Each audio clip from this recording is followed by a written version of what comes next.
ready. Y'all get ready. Yes, you get ready. Shout out to all my tea sippers out there. We are gathered here today to sip some tea, honey. So make sure you guys have your teacups ready because you already know this tea is what? Piping hot. Hey, you guys. I hope you guys are doing good. It's the evening. And I don't know. I don't really even know how I want to title this. But it's just been, I don't know. It's just been on my mind. And I just want to talk about this. And I just want to get this out of my mind, okay? So a while ago, we had a Discord meeting, and it was a really good meeting. Shout out to all my Discorders out there. And we talked about minimalism. And there's like this big push nowadays for minimalism. And we even talked about the World Economic Forum.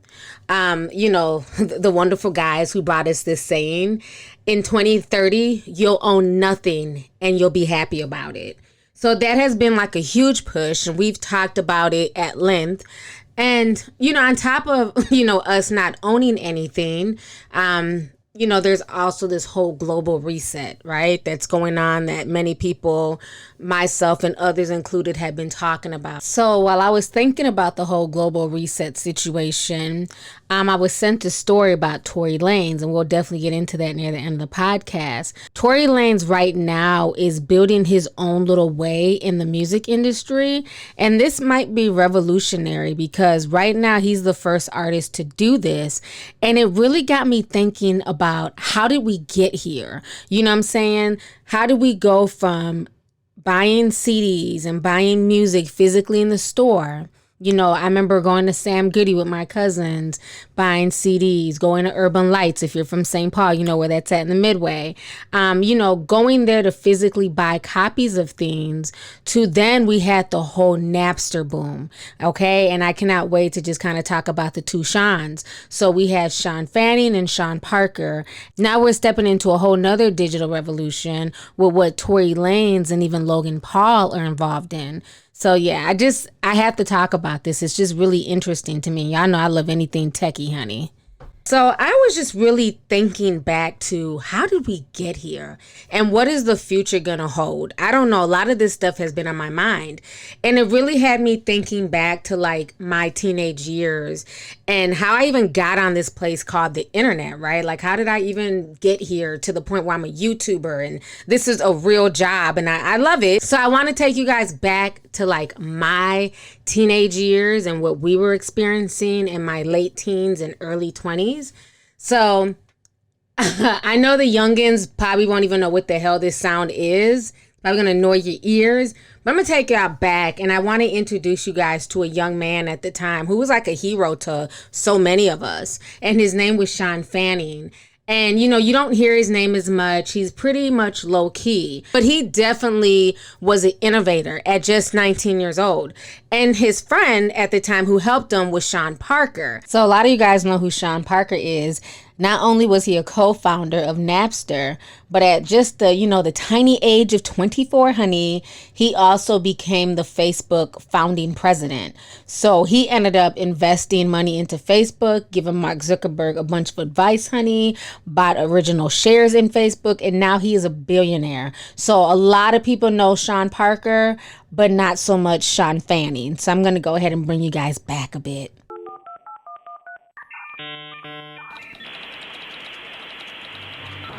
You're talking about revolutionizing the way we use computers. The fact that you could kind of share emotion over the internet, something so important to you, you could just trade so freely. That's what was so profoundly different about the explosion of the internet, was that it was one network. So suddenly you could be connected to everyone.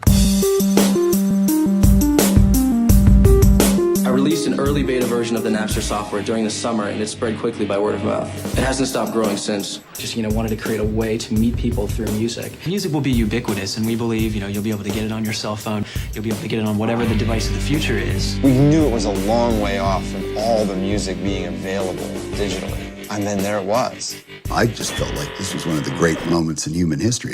This is a company that is building a business. They've got venture capital money. My response to I couldn't type it fast enough was, don't take the money. You don't have a business. They're building a business by facilitating the stealing of artist music. We saw the clicks of the numbers, and that's what they were downloading at that particular time. That was shocking. The music business is a great example of just complacency being a total death sentence. I thought that the way that people got music for the last 50 years worked. The record companies are not adjusting to technology. Major music industries, entire floors were turning their lights off. I'm bootleg proof, you dig? That's great, isn't it? Metallica was coming to our office. What we're merely doing is giving Napster the information that they thought that we couldn't get them. Napster is stealing from us, straight up, and I'm going to fight them to the death.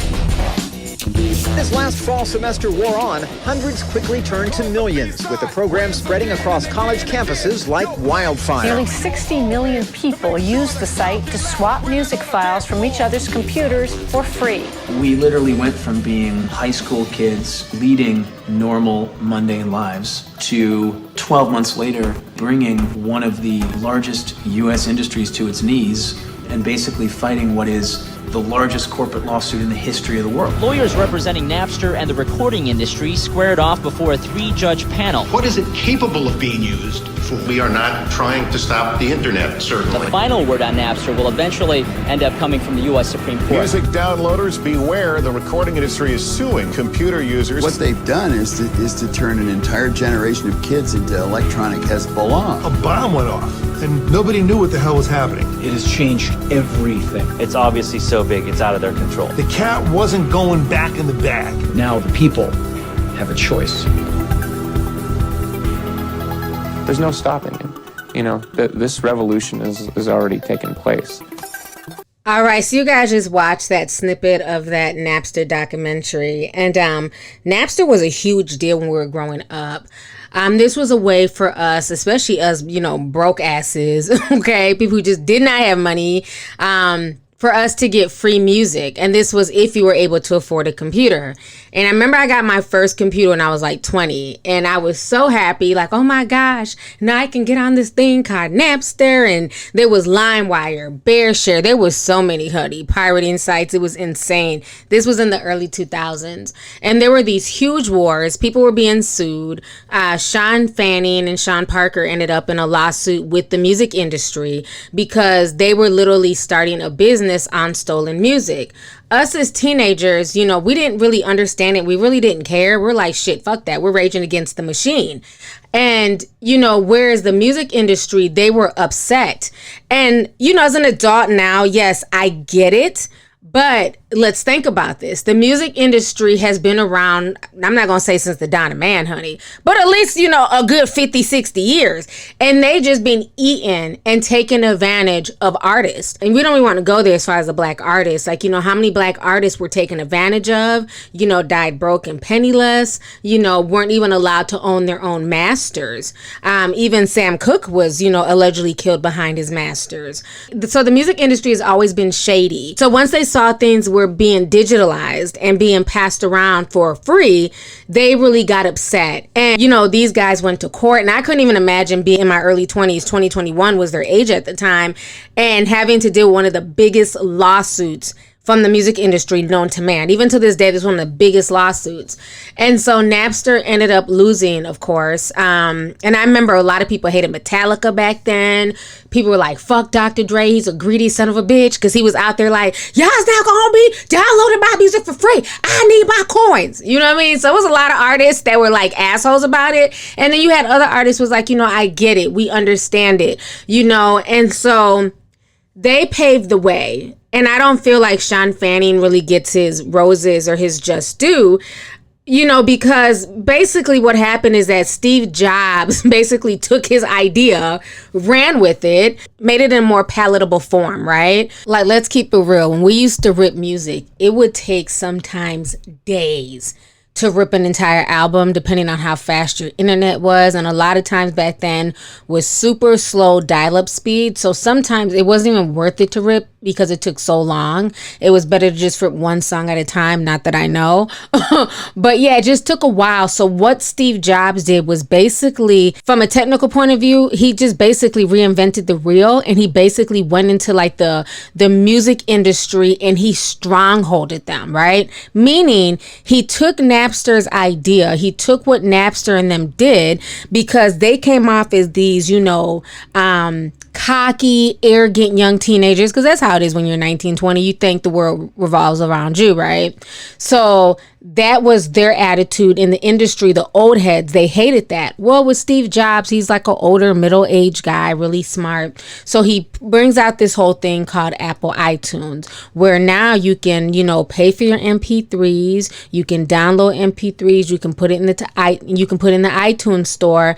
And he set the price for the industry, which is just crazy. The industry at that time, they were making money hand over fist. So let's say you bought like a Chumbawamba CD and the CD was trash. There was maybe only 2 good songs on the CD. Well, the music industry didn't give a shit because they still got their $15 and the artist might have got, maybe $2 or $3 from that sale. But they got a majority of the money. Well, when Steve Jobs came in with Apple iTunes, he set the price at 99 cents. And the industry was pissed off about that because it's like, how can you set the price for us? You're not, in the industry. You're not making the mixes. You're not paying producers. But he said either take it or leave it. And what I just always found interesting when looking back on this is how come the music industry wasn't smart enough to look forward and just made their own iTunes store or just made their own, iPod? Like, why did they not try and work with some other tech companies and other coders to basically do what Napster and others were doing?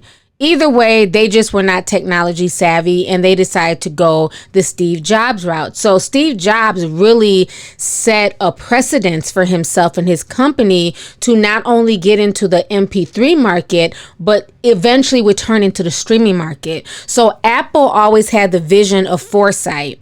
Okay, but there would be no Apple as far as the music industry is concerned if there was not a Napster. If Napster did not create the problem and Apple was not there to solve it, it wouldn't be there. And a lot of people like to discredit Sean Fanning and Napster because it was teenagers. It was, 2 little arrogant white teenagers who started this, but I gotta give them their props. They definitely revolutionized music and they woke the industry up. Like, you guys can be touched, and once we get higher speeds, it's on and popping.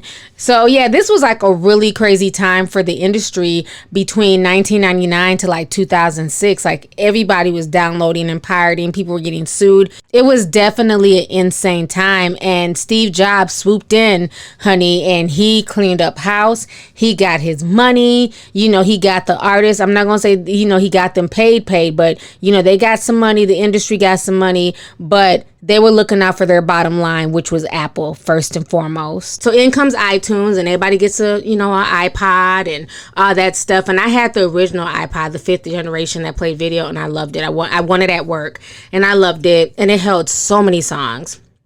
So yeah, you could either, pay your $1 on iTunes or you could continue pirating music, which a lot of people still did. A lot of people pirated music, and had discs and huge drives full of music.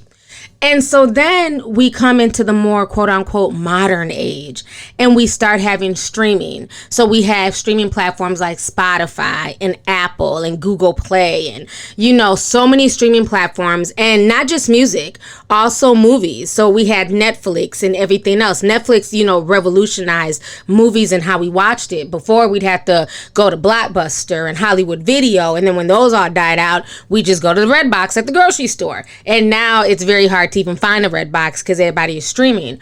So it's very interesting where we are today when I sit and I think about, how much things have revolutionized and digitized and where are we going in the future.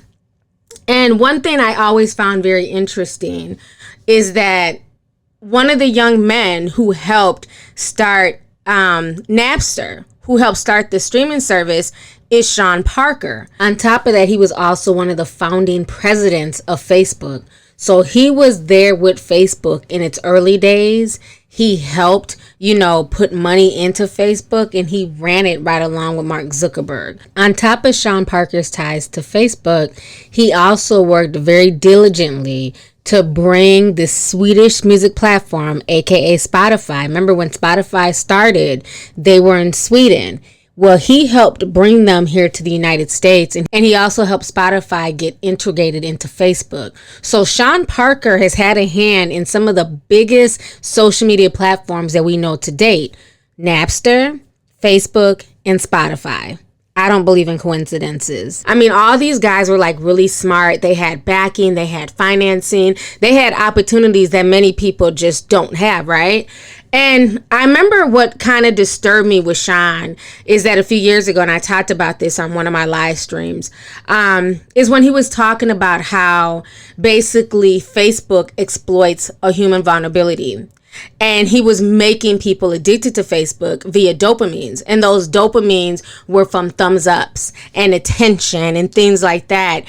And he spoke about it in depth. And these guys got rich off of that human vulnerability. I'm going to go ahead and play you guys this clip really quick. Because the unintended consequences of a network when it grows to 1 billion or 2 billion people, and it literally changes your relationship with society, with each other, with it probably interferes with productivity in weird ways. God only knows what it's doing to our children's brains. If the So on top of him talking about that, also ex-Facebook executive Chat Math, he also talked about it, how social media is ripping apart the fabric of society. And this is all stuff that they talked about 2 and 3 years ago, because we discussed this on YouTube. Now at 11, a former Facebook executive says social media is tearing us up as a society. What do you think? Here's what he has to say. We kind of knew something bad could happen. Chamath Palihapitiya, a former Facebook executive in charge of user growth, now says he has tremendous guilt about the social network he helped build. We have created tools that are ripping apart the social fabric of how society works. And it's influencing the next generation. Studies show 92% of teens go online daily, and 1 in 5 young people regularly wakes up in the night to send or check messages on social media. People need to hard break from some of these tools and the things that you rely on. The short-term dopamine-driven feedback loops that we have created are destroying how society works.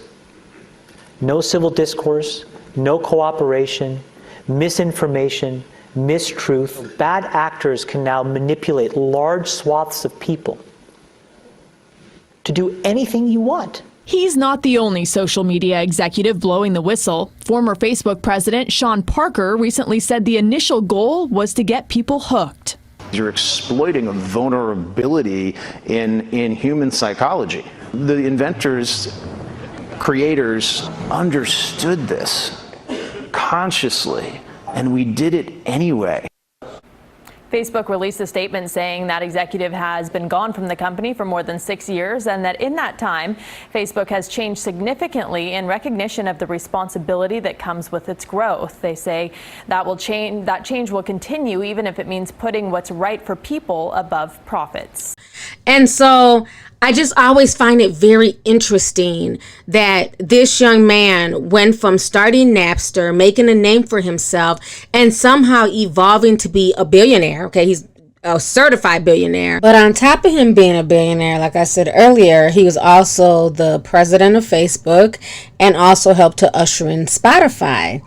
I just find that very interesting for somebody who's that young to be able to get involved in huge tech companies that have literally changed the world as we know it. I might be reaching, my tin hat might be tingling, but I find that to be a very, very big coincidence that Sean Parker is involved in both huge digital revolutions. I don't know, maybe I'm tripping, but I always found that really strange. And Sean Fanning, he tried, to start other tech businesses. He's had a few success, but I mean, he's not poor by any means. Sean Fanning is definitely not as big as Sean Parker. But I just always found that strange that Sean Parker started both of these huge digital things in my era. From me being a teenager growing up and then watching him create this huge thing, Facebook, right? And now it leads us here to 2021 where we're at. And what made me just really realize like how much we got conditioned and didn't even realize it is when I started getting into DJing. This is what really woke me up. So when I was getting into DJing and I was ready to put my music from Apple, because I pay Apple $10 a month for, unlimited music. So as I'm getting ready to fill up my Serato with my songs that I, paid for, nothing would move over from Apple Music. Nothing would move over from Google Play. I paid for both. And so I'm like, what the hell is going on here? So now I'm like researching, because I'm like, how can you DJ without music? Come to find out, you don't own that. I didn't even realize it. You just assume that you own it because your name is on the account, and when you hit play, it plays. But outside of that platform, outside of that app, you don't own it. You're only licensing the music. And I think I just never really put two and two together because I grew up in an era with MP3s, like whatever we download, whatever we rip from a CD, whatever we burn, you own. So I never ever even put two and two together, like, okay, I'm paying every month, but I don't technically own this music, so I can't technically DJ with it. Now, if I want to own the music, then I'd have to go in and buy it, song per song, between 99 cents and $1.29. So yeah, you can go in and buy it, but as far as when you're just listening to it streaming, you don't own that. Now, what's really interesting for y'all who don't know is that Apple ended up closing down the iTunes store in 2019. So they ended up shutting down, and they did allow you to keep whatever music you had in the iTunes store or whatever music you had ripped. You can keep it on there. But this just let me know when they decide to shut down the iTunes store that once again, it's fallen into that category of own nothing and be happy. And we're not even realizing it. We're looking more at the convenience. But again, if these platforms shut down, if they get hacked, if something happens, you will not have access to that music anymore because everything is being digitally held in a cloud, just like with Netflix. That's what it is with Netflix versus physically having a DVD. So I feel like we've traded a lot of convenience, and I don't know personally how comfortable that makes me feel. Even with the PlayStation 5, my boys went and got that. You have one where you can still play physical copies and have a physical disc. Then you have others where everything is going to be digital. Everything is going to be on a cloud. Everything is going to be downloaded. And that's how you'll play it that way instead of having a physical disc. So I think more and more things are going to be moving this way. And I don't know if I necessarily feel good about that or bad about that. But every time I really think about it, like I said, it falls back into what the World Economic Forum has been out here preaching for the past 2 years. Even when you think about Netflix, we don't own any of those movies. If Netflix shuts down tomorrow, you cannot physically watch those movies. Whereas back in the day when we would physically buy a CD, when we physically would buy a DVD, we own that. We gave you money, we received the content, it was ours. If I wanted to take my DVD and take it to my mom's house, to my grandmother's house, to my uncle's house and watch it in their DVD player, I could. But with the way we've been conditioned, unless your grandmother has Netflix at her house or you brought your phone and you have Netflix in your phone, you're not going to be able to, enjoy that programming unless you are a paid subscriber. So it's very interesting where we've come as a society and how we've slowly been conditioned to now fall into what the World Economic Forum is saying. By 2030, you will own nothing and be happy. We didn't even realize that we were kind of being played, like puppets. On top of not owning, anything, like I've said before, a lot of these platforms now are even dividing off. So in a minute, everything is going to be commodified. And I've been sounding the alarm on this for like 2 years now. Napster. The idea had taken hold. A flurry of other downloading services took its place. Desperate to stem the tide, the labels upped the stakes and sued almost 20,000 people for using illegal downloading software. Do you feel like you're being made some sort of a test case here? Yeah. But CD sales continued to plummet, shuttering record stores across the country. An industry in turmoil. So, when Steve Jobs came to the table with plans for a new online music store, the major labels finally surrendered. You had only two choices. Either you don't do a deal with Steve, in which case people continue to just email the MP3s to their friends, or you do a business with him and he has a store and then you can sell things. And as online streaming services like Spotify and YouTube gained popularity, the music industry realized it was better to partner than fight them. In recent years, streaming revenues have provided the industry's first real sign of positive growth. since the pre-Napster days. Streaming is rapidly changing how media is bought, how it's consumed, who profits from it, and even how much is made. But for mid-tier artists who once benefited from album sales, the payouts from streaming can be slim. The top 1% generate most of the revenue. Hopefully more will be able to earn a living as time goes on, but it is ever more challenging. And as for record labels, the opportunity for them to be leaders in online distribution had long passed. They didn't take the time to really understand what was going on and think about the future implications of it, because it was clear to us, if we didn't exist, something else was going to exist. The whole reason why there are so many people using this service is because this is how people want to access their music. The lessons of Napster are resonating today as another established industry, television and film, faces the same existential challenges. When the music industry was in the depth of the legal fight with Napster, smart people were looking at the film and TV industries and saying, you're next. Just wait till the internet speeds and capabilities get fast enough so that you can distribute a movie or a TV show. That day is here. Nearly 70 million American households now stream movies and TV shows from an internet-connected device. What Napster introduced America to was the idea that you could have a very large menu of content at your fingertips and you could hit a button and get that delivered. In Hollywood, the move toward direct-to-consumer business models has been incredibly disruptive. You're talking about an industry that has functioned basically the same way for about a century. And a new study predicts revenues from online streaming services like Netflix and Hulu will outpace movie theater box office receipts in 2019. There's a tendency to be so ingrained in an industry that you don't see the potential for innovation, for improvement. Right now, Hollywood is in the throes of a very kind of fast and furious reaction to what's clearly been embraced by consumers about the Netflix model. Disney is taking on Netflix with its own streaming service, and it's called Disney+. Today, with TV and film companies navigating the internet revolution in real time, Napster's impact on the music industry is a reminder of the peril of taking too long to embrace the future. Everything, including the internet is being commodified one site at a time. I told you guys in a minute you guys will have to pay for Twitter. Then that announcement came out 2 weeks ago that they're going to have this super tweet thing where you can tweet your favorite influencer or celebrity for a price, or in order to read their tweets you got to pay $5.99 or whatever the price is. All of these sites eventually will charge you. Okay? That is coming down the pipeline because you have a lot of companies who are upset that so many regular people have been able to eat and make a business and make a livelihood off of the internet. So it's a lot of changes that are going on.